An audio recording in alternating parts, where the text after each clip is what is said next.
Nandi kids cartoon. ಹೊಸ ಕತೆಗಾಗಿ ಕಾಯುತ್ತಿರುವ ನನ್ನ ಪುಟಾಣಿ ಗೆಳೆಯರಿಗೆ ಪುಟ್ಟಿಯ ಕತೆ ಬುಟ್ಟಿ ಕಾರ್ಯಕ್ರಮಕ್ಕೆ ಸ್ವಾಗತ. ಇವತ್ತಿನ ನಮ್ಮ ಕತೆ ಬುಟ್ಟಿಯಲ್ಲಿ ಯಾವ ಕತೆ ಇದೆ ಗೊತ್ತಾ? ಇವತ್ತಿನ ನಮ್ಮ ಕತೆಯ ಹೆಸರು ಮೋಸಗಾರ ಮಾರ್ಜಾಲ. ಮಾರ್ಜಾಲ ಅಂದ್ರೆ ಬೆಕ್ಕು. ಈ ಬೆಕ್ಕು ಯಾರಿಗೆಲ್ಲ ಮೋಸ ಮಾಡ್ತು ಗೊತ್ತಾ? ತಿಳ್ಕೊಬೇಕಾದ್ರೆ ಕತೆ ಪೂರ್ತಿಯಾಗಿ ನೋಡಿ. ಒಂದು ದೊಡ್ಡ ಮರ ಇತ್ತು. ಆ ಮರದಲ್ಲಿ ಒಂದು ಪೊಟರೆ ಇತ್ತು. ಆ ಪೊಟರೆಯೊಳಗೆ ಒಂದು ಪುಟಾಣಿ ಗುಬ್ಬಿ ಮರಿ ವಾಸವಾಗಿತ್ತು. ಅದು ಬೆಳಗಿಂದ ಸಂಜೆಯವರೆಗೂ ಅಲ್ಲಿ ಇಲ್ಲಿ ಓಡಾಡಿ ಕಾಳುಗಳನ್ನೆಲ್ಲ ಸಂಗ್ರಹ ಮಾಡ್ತಿತ್ತು. ಸಂಗ್ರಹ ಮಾಡಿ ತಂದು ಪೊಟರೆಯೊಳಗೆ ಇಟ್ಟಿತ್ತು. ಸ್ವಲ್ಪ ದಿನಗಳ ನಂತರ ಗುಬ್ಬಿ ಮರಿಗೆ ರುಚಿ ರುಚಿಯಾಗಿರೋ ಹಣ್ಣು ತಿನ್ಬೇಕು ಅನ್ನಿಸ್ತು. ಅದು ರುಚಿಯಾಗಿರೋ ಹಣ್ಣನ್ನ ಹುಡ್ಕೊಂಡು ದೂರ ದೂರ ಹೋಯ್ತು. ಎಷ್ಟು ಹುಡುಕಿದ್ರೂ ಯಾವ ಹಣ್ಣು ಸಿಗ್ಲೇ ಇಲ್ಲ. ಅದು ಗೂಡು ಬಿಟ್ಟು ತುಂಬಾ ದೂರ ಬಂದ್ಬಿಟ್ಟಿತ್ತು. ಇದೇ ಸಮಯಕ್ಕೆ ಒಂದು ಇಲಿ ಆಶ್ರಯ ಇಲ್ಲದೆ ಆ ಕಡೆ ಈ ಕಡೆ ಓಡಾಡ್ತಾ ಇತ್ತು.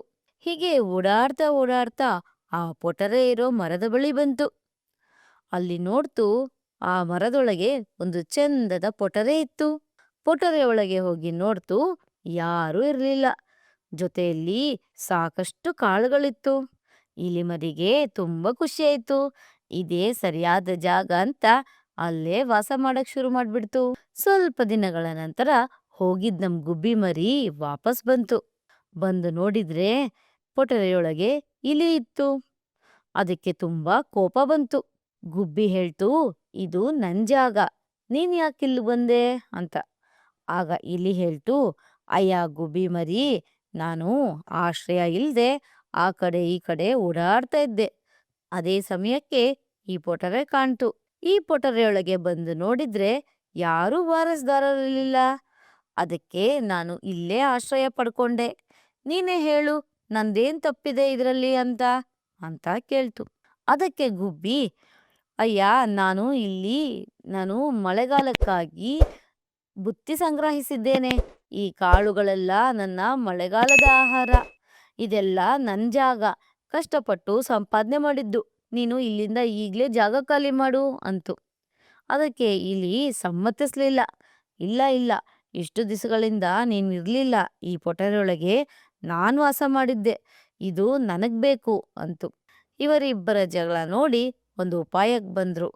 ಅವರು ಇಬ್ರು ಬೇರೆ ಮೂರನೆಯವ್ರ ಹತ್ರ ನ್ಯಾಯ ಕೇಳೋಣ ಅಂತ ಅನ್ಕೊಂಡ್ರು. ಹಾಗಾಗಿ ಇಬ್ಬರು ನಮ್ಮ ಮಾರ್ಜಾಲ ಹತ್ರಕ್ ಬಂದ್ರು. ಮಾರ್ಜಾಲನ್ ಹತ್ರ ಇಬ್ರು ತಮ್ಮ ಅಹವಾಲನ್ನ ತೋಳ್ಕೊಂಡ್ರು. ಗುಬ್ಬಿ ಮರಿ ಹೇಳ್ತು, ನಾನಿಲ್ದಿರೋ ಸಮಯದಲ್ಲಿ ಈ ಇಲಿ ಹೋಗಿ ನನ್ ಪೊಟರೆಲ್ ಸೇರ್ಕೊಂಡಿದೆ, ಆ ಪೊಟರೆ ನಂದು ಅಂತ.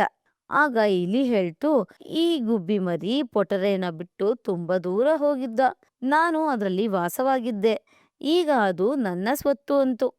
ಆಗ ಮಾರ್ಜಾಲ ಯೋಚನೆ ಮಾಡಿ ಮನ್ಸಲ್ಲೇ ಲೆಕ್ಕ ಹಾಕ್ತು, ಇವರಿಬ್ರು ಜಗಳ ಮಾಡ್ತಾ ಇದ್ದಾರೆ, ಇದರಿಂದ ನಾನ್ ಲಾಭ ತಗೋಬೇಕು ಅಂತ ಹೇಳಿ, ಆಯ್ತು ಆಯ್ತು, ಇಬ್ಬರಿಗೂ ಸರಿಯಾದ ನ್ಯಾಯ ಕೊಡ್ತೀನಿ ಅಂತ ಹೇಳಿ 5 ನಿಮಿಷ ಇಬ್ರು ಕಣ್ಮುಚ್ಕೊಂಡು ಕುತ್ಕೊಳ್ಳಿ, ನಾನು ಕಣ್ಮುಚ್ಕೊಂಡು ಪ್ರಾರ್ಥನೆ ಮಾಡ್ತೀನಿ, ಯಾರಿಗೆ ಉತ್ತರ ಹೇಳ್ಬೇಕೋ ಅವ್ರಿಗೆ ಹೇಳ್ತೀನಿ ಅಂತು.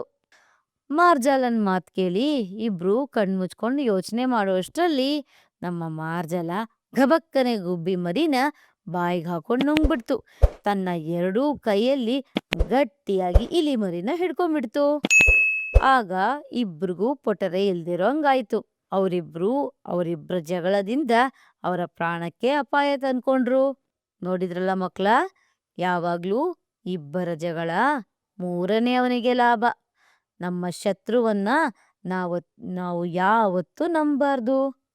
ಈ ಕತೆ ನಿಮ್ಗೆಲ್ಲ ಇಷ್ಟ ಆಯ್ತು ಅನ್ಕೊಂತೀನಿ. ಈ ತರ ಇನ್ನಷ್ಟು ಕತೆಗಳನ್ನು ನಿಮ್ಗೆ ಕೇಳಬೇಕು ಅನ್ಸಿದ್ರೆ ಈ ಚಾನಲ್ನ ಲೈಕ್ ಮಾಡ್ತೀರಾ ಅಲ್ವಾ? ಮತ್ತೆ ಮುಂದಿನ ಕಥೆಯಲ್ಲಿ ಸಿಗ್ತೀನಿ. ಅಲ್ಲಿವರೆಗೂ ಬಾಯ್ ಬಾಯ್.